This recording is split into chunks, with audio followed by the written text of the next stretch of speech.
How does the brain create a pleasurable experience?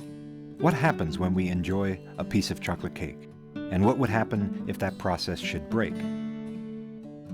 We mentioned earlier that the first big thing discovered about the brain was its feature of localization.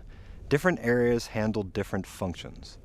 Today, neuroscientists focus much more on how these areas communicate with each other and how neural pathways projecting from one area of the brain to another area of the brain help the brain assemble its processing into complete thoughts and perceptions. When the brain creates a pleasurable experience, it brings several levels of processing together into a pleasure construct.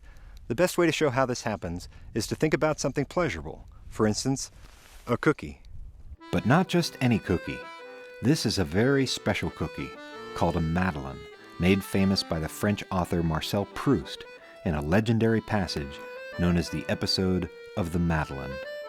One day in winter, as I came home, my mother, seeing that I was cold, offered me some tea.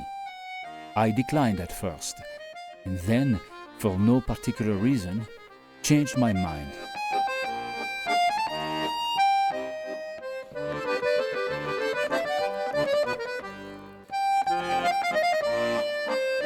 She had sent out for one of those short, plump little cakes called Petite Madeleine, which look as though they had been molded in the fluted scallop of a shell. I raised to my lips a morsel of the cake which I had soaked in a spoonful of the tea. No sooner had the warm liquid and the crumbs touched my palate than a shudder ran through my whole body. An exquisite pleasure had invaded my senses. And suddenly, a memory returns.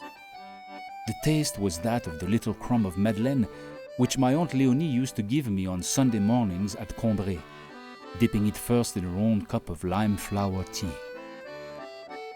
Proust stumbled across the phenomenon of involuntary memory. When he put the cookie into his mouth, it brought back a flood of memories and emotions from his childhood. He didn't ask for these memories to come back. They lay dormant for years until they were triggered by the taste of the cookie. This is the way the brain creates a pleasurable experience. It brings rewards, smells, taste, places, memories, and even emotions together into a single sensation. We don't experience these different levels of processing individually. The brain weaves them together into a unified perception. In addiction, something goes wrong at every level of brain processing as the brain tries to generate a pleasurable experience and fails.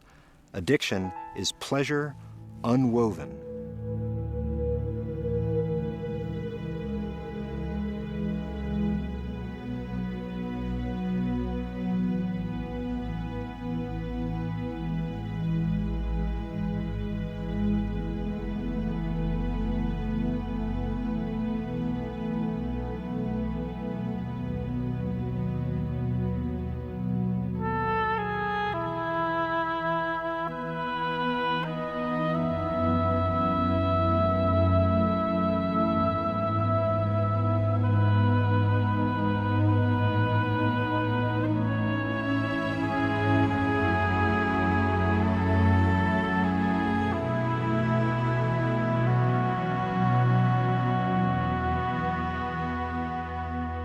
There are 5 theories currently used in neuroscience to explain addiction.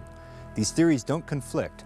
They fit together quite nicely because each one describes what's going wrong at each level of brain processing as the brain creates a pleasurable experience.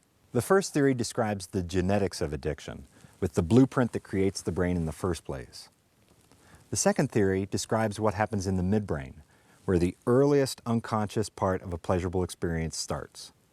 With that reward processing are the memories that are part of a pleasurable experience.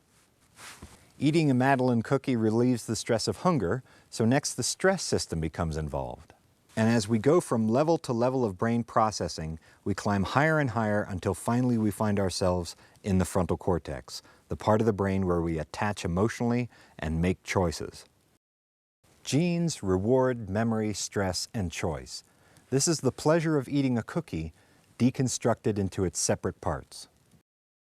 What this layered feature of brain processing implies is that any one level of brain processing contains the levels of processing before it. They fit inside each other, a bit like Russian nesting dolls. If there's a problem in the first level of processing, genetics, that problem will be passed up to the next level of processing, reward. If there's a problem in the reward processing, that will then become part of memory processing.